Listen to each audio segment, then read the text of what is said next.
राजा भोज और काव्य का सम्मान। प्राचीन काल में भारत के मालवा क्षेत्र में राजा भोज का शासन था।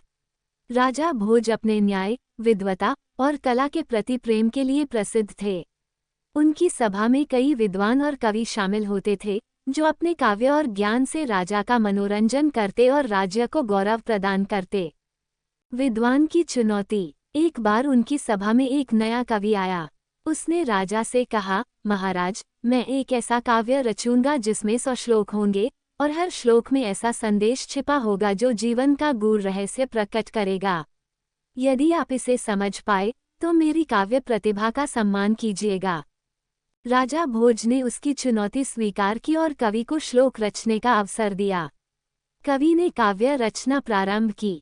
हर श्लोक इतना गहन था कि उसे सुनने के बाद राजा को गहराई से विचार करना पड़ता। धीरे धीरे सभा में उपस्थित विद्वानों और मंत्रियों ने भी काव्य को समझने का प्रयास किया। काव्य की महिमा। जैसे ही 100 श्लोक पूरे हुए, कवि ने कहा, महाराज, ये काव्य केवल शब्दों का खेल नहीं है, बल्कि जीवन के सत्य का सार है। अब आप बताइए, आपने इसमें क्या पाया? राजा भोज ने मुस्कुराते हुए कहा, तुम्हारे काव्य ने मुझे ये सिखाया कि जीवन की हर घटना में गहराई से विचार करने पर कोई न कोई सीख छिपी होती है। ये भी समझ में आया कि काव्य केवल मनोरंजन नहीं, बल्कि जीवन को दिशा देने का साधन है। कवि का सम्मान। राजा भोज ने उस कवि को राज्य का राजकवि घोषित किया और उसे अनेक उपहार देकर सम्मानित किया। उन्होंने ये घोषणा की कि उनके राज्य में हर विद्वान और कलाकार को उसका उचित सम्मान मिलेगा, चाहे वह किसी भी स्थान से आए हो।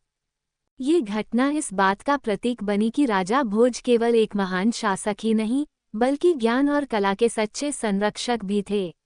उनके राज्य में कला और विद्या ने अपने स्वर्णिम युग को प्राप्त किया। शिक्षा। इस कहानी से हमें ये सीखने को मिलता है कि सच्ची विद्वता और कला का सम्मान करना ही समाज को प्रगति के मार्ग पर ले जाता है। Subscribe for more interesting stories.